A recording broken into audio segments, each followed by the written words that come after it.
This program is brought to you in part by the Paul B. Hunter and Constance D. Hunter Charitable Foundation, Incorporated, a proud partner of WUCF-TV and the Central Florida community.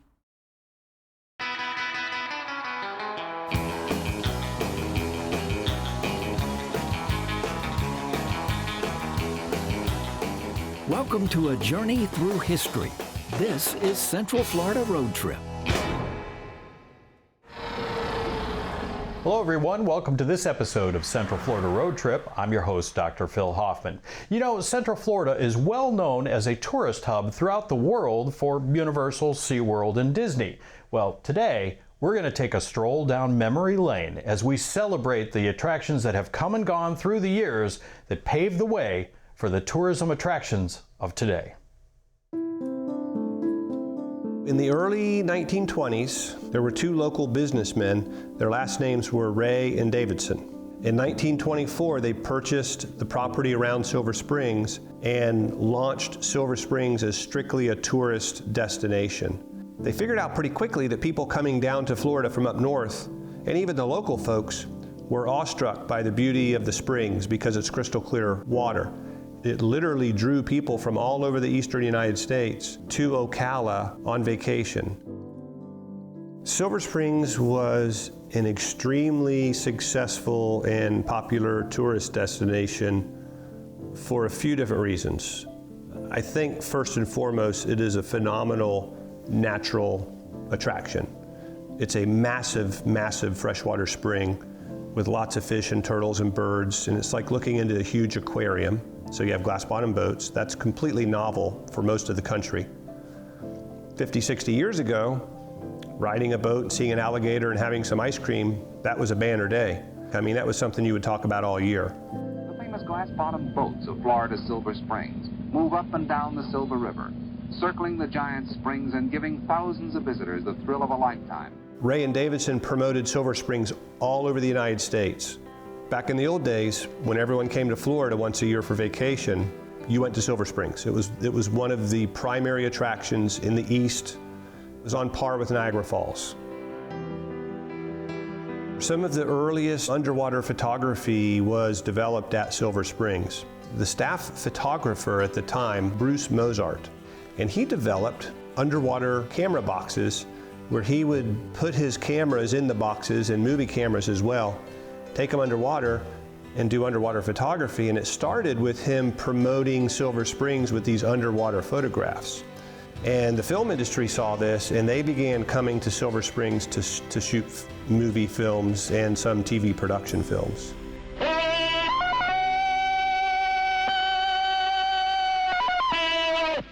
In the 1930s and 40s, Hollywood filmed 6 Tarzan movies at the Springs, including Tarzan the Ape Man featuring Johnny Weissmuller.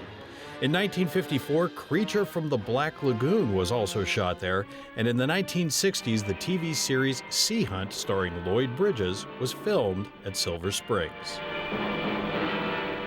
Trouble was on the horizon, however, as the construction of Interstate 75 west of Ocala and the opening of Disney drew the traffic and the attention away from Silver Springs. In 2013, the attraction officially closed and Silver Springs became part of the state park. The state park is named after Silver Springs and the Silver River, and they really form the backbone of the state park. The Silver River actually comes out of the ground all at one time out of the main spring there at Silver Springs. It's one of the largest artesian springs in the world. I think it's extremely fortunate that the state had the foresight to establish the Silver Springs State Park. The state park is 5,000 acres. And as you fast forward into the future, 25, 50, 100 years, there won't be many places left that are natural if they're not preserved. So it's a fantastic place to be preserved for a lot of different reasons, but Silver Springs is certainly the main one.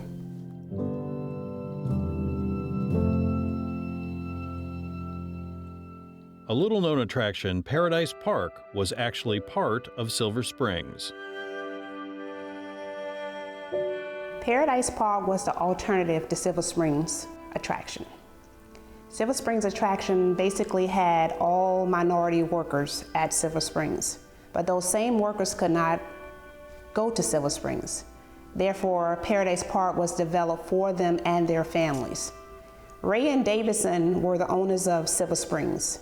They formed a partnership and opened Paradise Park for African American only. Used the term back then called colored only at that time. African Americans didn't go to Silver Springs. White Americans didn't attend Paradise Park.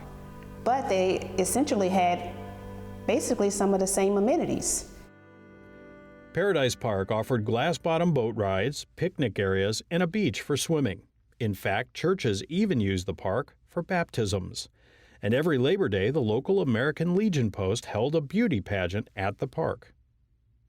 The customers and the individuals who attended Paradise Park, they owned the park because it was their park, they kept it up, and it was a safe haven for them to go. We're talking about an area of Jim Crow's laws, and white and blacks just did not mix.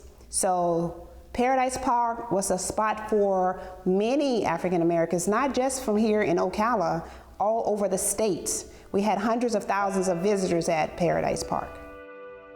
Visitors would come from as far away as New York and California to see the park. Cynthia Graham recently co-authored a book telling the story of Paradise Park and the stories of those who were there. Paradise Park was opened from 1949 and it closed quietly in 1969. So we're talking about a 20-year history at Paradise Park. It was a mega place for African Americans. The biggest thing about Paradise Park was music, family oriented, and it was a safe haven for African Americans to go.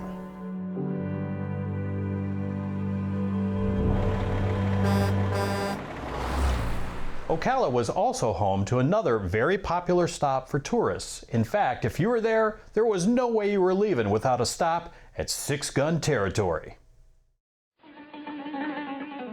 The Six Gun Territory was a theme park that opened in the early 60s, and they closed in the late 80s, unfortunately. But during that time, it opened in the heyday of Wild West shows, Gunsmoke, Bonanza. We discovered through research that at one time, Six Gun Territory was the #1 man-made theme park for attendance in Florida.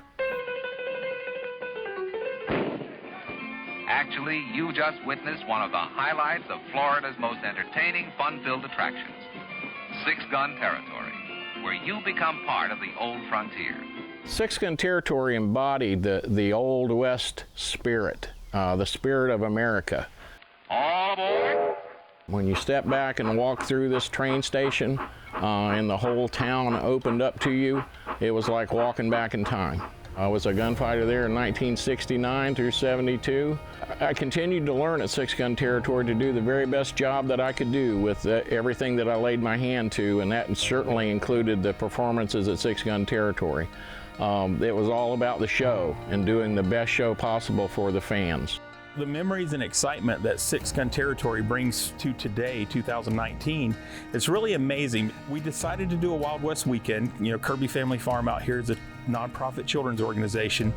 I wanted to incorporate the memories of Six Gun Territory. The best way to have memories is to have a reunion.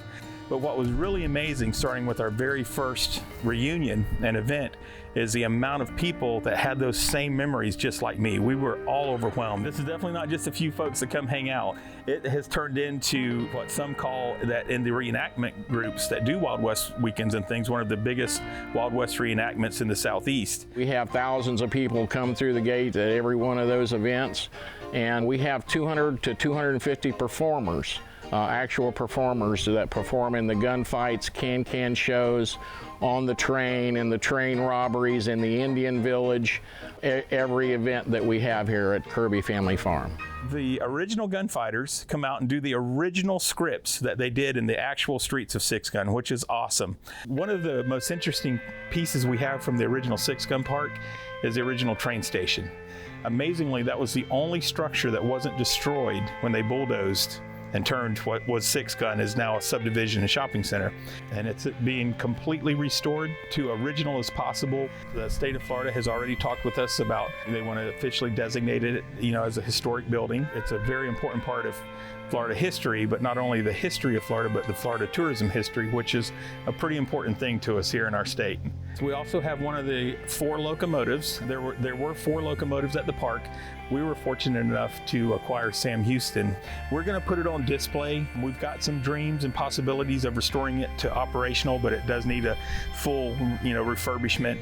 It only makes sense to have one of the locomotives that pulled the passengers up to the train station when you have the train station. I think what we do here really does bring the memory back, not only for the generation that experienced it as a child, but to help them convey the old saying, a picture's worth 1,000 words. And like the old roadside attraction, that people have a real desire for those again. And that's what we're looking at, is how can we offer more opportunities for folks to come out and experience what we have out here.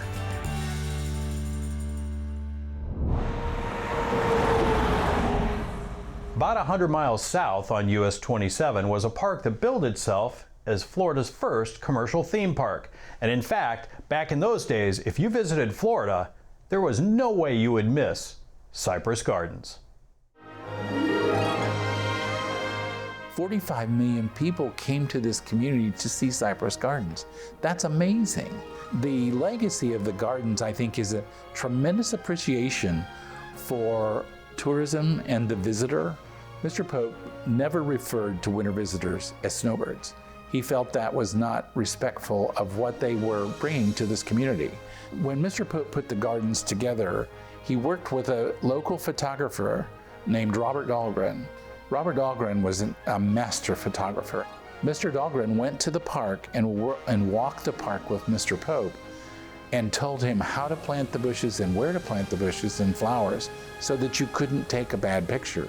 He wanted them to take as many photographs as they could because they would go home and show all of their friends the beauty of Cypress Gardens, and all of their friends would want to come here. And it worked. It absolutely was genius.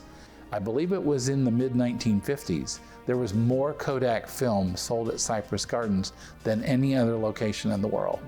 Welcome home to your new Cypress Garden. The ski show in and of itself is kind of legendary. It was during the war when several military servicemen showed up at the park, and they asked Mrs. Pope what time the ski show was. It seems that they had seen a photograph that was taken within the botanical gardens, but on the lake in the distance there were skiers. And without missing a beat, Mrs. Pope said 3:30.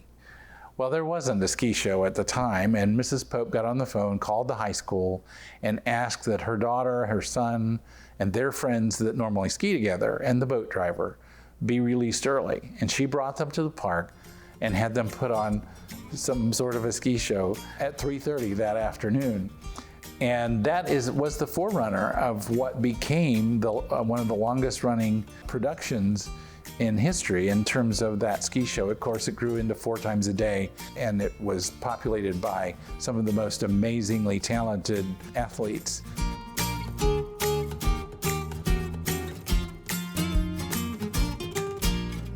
Another thing that it was known for are the southern bells. There was a hard freeze, and it damaged the flame vines that grew on each side of the entrance to the park. And Mrs. Pope didn't want that to be the first thing the tourists saw when they showed up at the park. So she took 2 of her female employees and she dressed them in what she called old fashions. And they stood on either side of the entrance to hide those damaged vines. And they were so popular that it was incorporated into the park's operation. And really and truly, flowers, the ski show, and the bells were the 3 legs of the stool that served Cypress Gardens so well for so many years. One thing that Mr. Pope was a master of was publicity. Welcome to beautiful Cypress Gardens, home of the greatest show on water, with your host, Ed McMahon. In fact, it was an Orlando Sentinel editor that nicknamed him Mr. Florida. And Mr. Pope attracted Hollywood to begin filming parts of their movies there, and in 1953 convinced them to film a movie about Cypress Gardens called Easy to Love, which was probably his biggest publicity stunt. After Disney opened and struggling to survive for years, Cypress Gardens eventually closed in 2009. the park was purchased by Merlin Entertainment and is now the site of Legoland, Florida. Merlin recognized the significance of the botanical garden and other trappings of the park, and they paid tribute to it. The park has been very thoughtful in their preservation of the garden's history.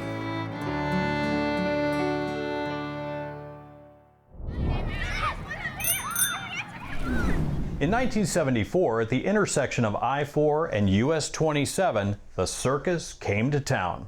It was the Ringling Brothers and Barnum and Bailey Circus World.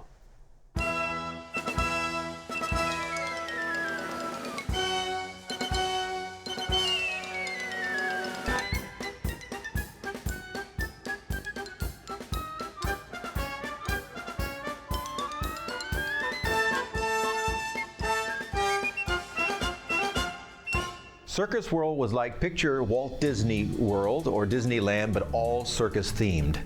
It was an 800-acre park, and it was all live entertainment.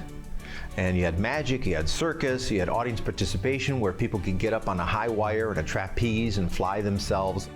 We had one of the biggest menageries of elephants in the world, 25 elephants on property right there. So it was a wonderful experience if you loved the circus. My show was called the Theater of Illusion, and it was a 200-seat theater, like an amphitheater. And the people would come in, I would make girls float in the air, make them disappear and appear in the back of the auditorium. And then she'd come running down the stairs to make a reappearance. Not only was it a great experience, that's where I happened to meet my wife. I actually was not born in the circus, but what I did is I married into the circus. And when that happened, then I started working with the animals, mainly elephants. Then the next thing I know, I was in the big show along with all the wonderful circus performers. We had lion trainers and horse acts, high wire, you name it, they were there. And it was an experience that I will never, ever forget. Ladies and gentlemen, Circus World on parade.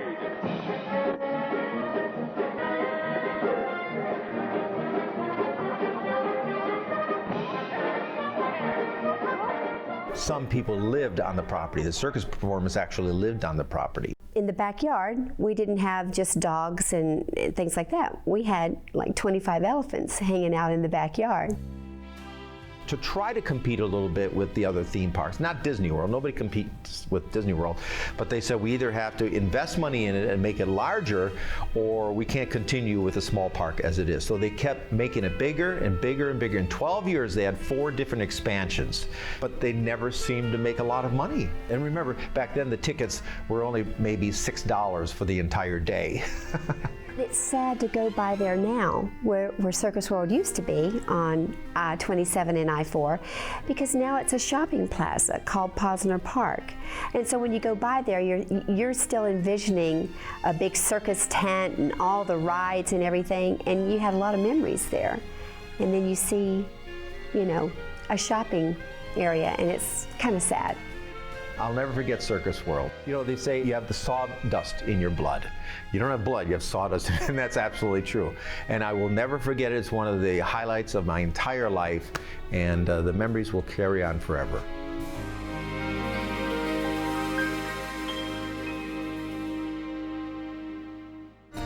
When Circus World closed, $50 million were spent to transform the location into boardwalk and baseball. A Coney Island-style themed attraction that included a baseball stadium. The Kansas City Royals held spring training there, and the park's life was short-lived, opening in April of 1987 and closing in January of 1990. Here's a Central Florida Road Trip fast fact about Circus World for you pachyderm fans. The original plans for the park included a 19-story hotel in the shape of an elephant. I wonder if you could have stayed there for peanuts. Prior to becoming a timeshare magnate, David Siegel got into the attractions business in the mid-1970s as he opened the doors to the Mystery Funhouse. The Wizard invites you to his Mystery Funhouse, where you journey through his many mysterious corridors and unusual rooms, then enter his inner sanctum, if you dare. In 1975, I came up with the idea of the Mystery Fun House. It was a New York style Coney Island type fun house with the rolling barrels and the tilt rooms. And I loved it, and my kids loved it. We had weddings, bar mitzvahs, we had all kinds of parties. It was a lot of fun. My kids loved working there and learning business. I started at the Mystery Fun House in 1980. I was 15 years old. My father owned it. I was the most popular kid in school, obviously. I always had an interest in photography, so he hired me as the old-time photographer. But I learned one line, and it doubled the sales. The line was, "Le gustaría una foto antigua?" We had so many Spanish people coming through, no one was buying old-time photos until I learned that line, "Would you like to buy an old-time photo?" And we doubled the sales just from learning that one line. Back then, it was the most popular attraction, other than Disney, in Orlando. Accept the challenge at Starbase Omega, played only at the Mystery Fun House. It was probably one of the most enjoyable businesses I had. It's dear to my heart. Of all the things I've probably ever done, that was probably the most fun, and the one thing, like I said, I'm sorry I closed it. It was the best indoor attraction in Orlando. It might surprise you. It might pop up again because it's still in my mind. I had a lot of my heart and brains and soul into that. That's the story of the Mystery Fun House.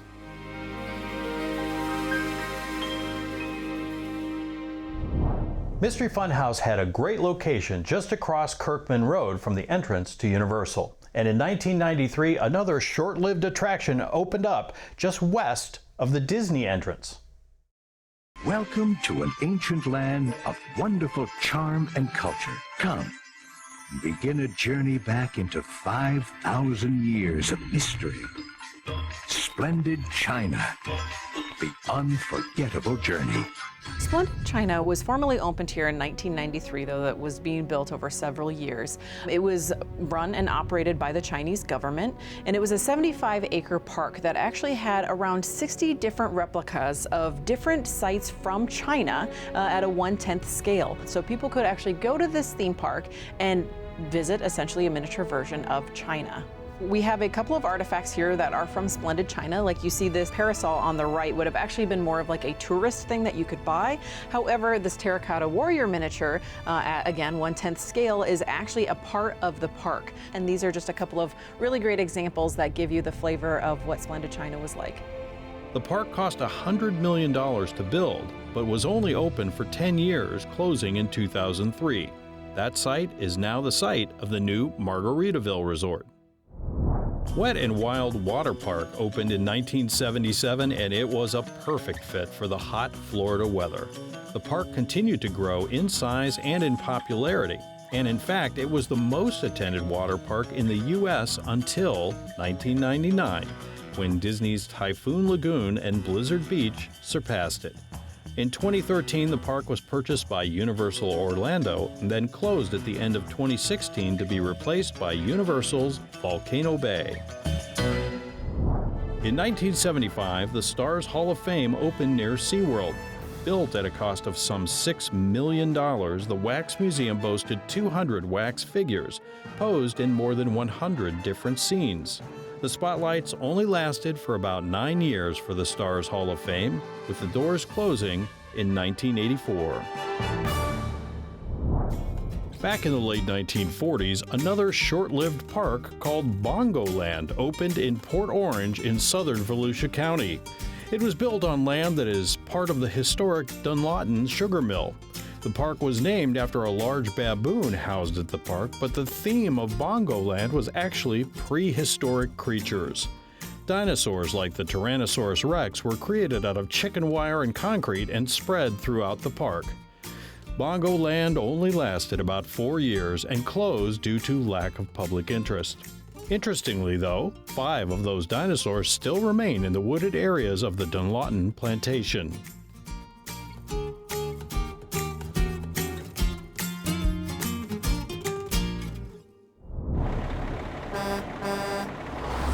In Flagler County in the 1970s, another great attraction opened up off of 95 and Old Dixie Highway. In the area that is now the Plantation Bay Golf and Country Club, you could find Marco Polo Park. The major player was a man named O.L. Jack White. And in the late 1960s, he had an idea of building a theme park in the general Daytona Beach area. And they came up with this idea of a theme park based on the travels of Marco Polo. In the end of 1970, they opened up the first phase. That was called the Japan Village.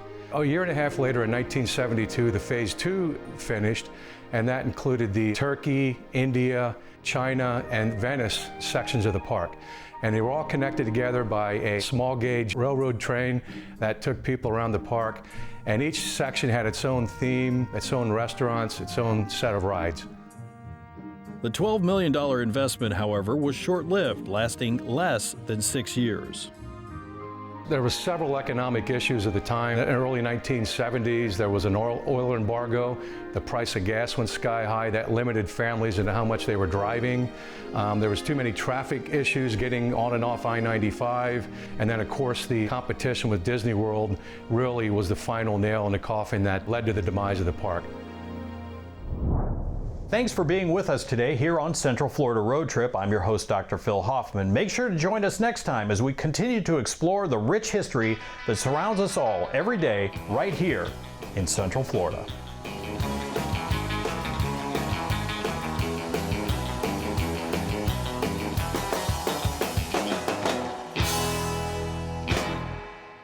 This program is brought to you in part by the Paul B. Hunter and Constance D. Hunter Charitable Foundation, Incorporated, a proud partner of WUCF-TV and the Central Florida community.